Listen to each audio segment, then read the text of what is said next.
Good evening. We got some breaking news at City Council this afternoon. Mayor Jeff Mulligan is stepping down.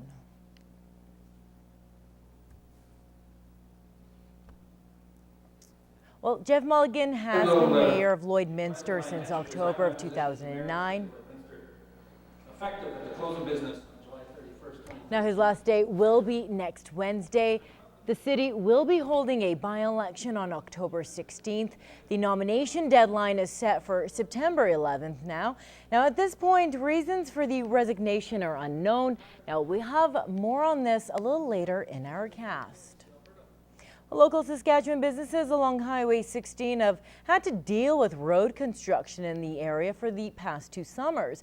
Now, one local business owner, though, has hit his breaking point this morning when a truck struck the corner of his building.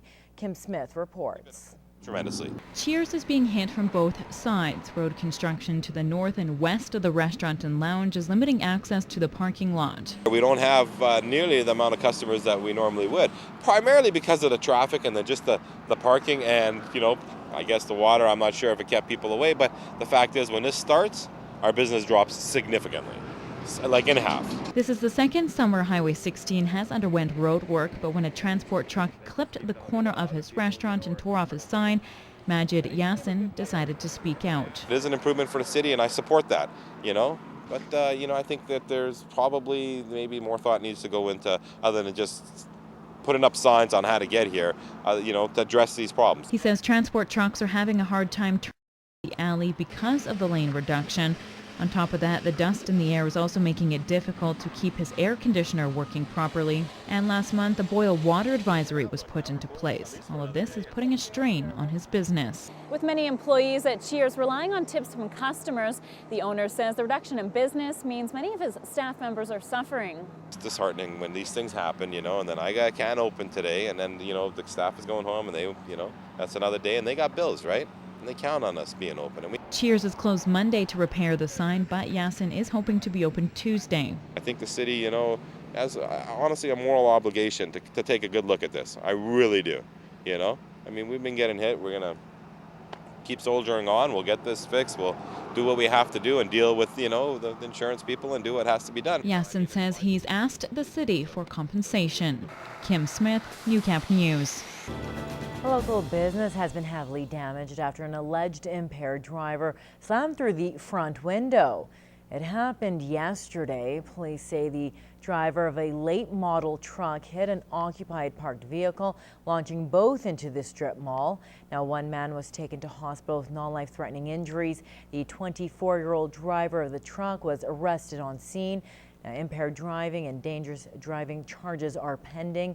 Damages to the building were extensive, affecting 2 businesses.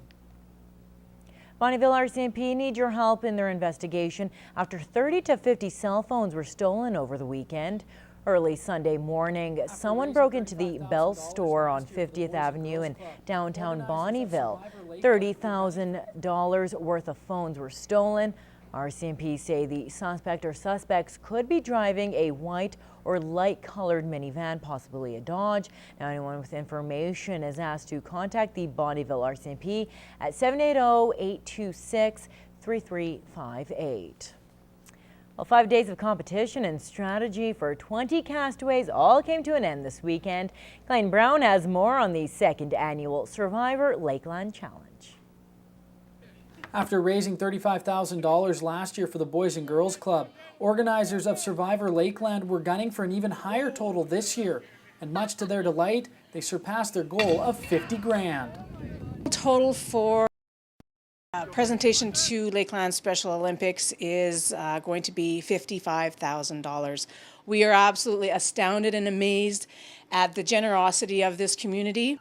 In just 2 years, the popularity of the fundraiser has ballooned, and plans are already underway for next year.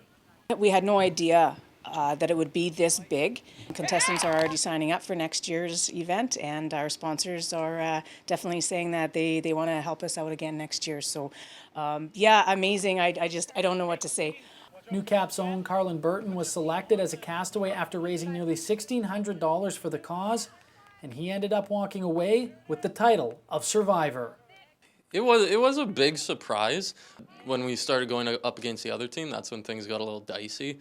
But yeah, I guess with a little luck, good strategy, things all worked out. In Bonnyville, Clayton Brown, Newcap News. Well, it's Monday, and that means it's time to take a look back in this installment of Retrospect this week from the archives. Now, in this chapter, Brian Hardy brings us a story of Vermilion's state-of-the-art police vehicle, and of course, with the birth announcement of a prince today, it's only fitting we go back into the archives for a story of a past royal visit to the area.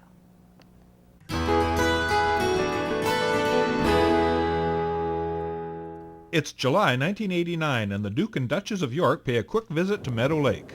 There was a small crowd at the airport to welcome the royal couple. In fact, they were almost dwarfed by the security force. Royalty watchers of all ages were on hand today, and they were also appreciative of the job the royal family has to do. It must get a little boring, but they can't appear to be bored.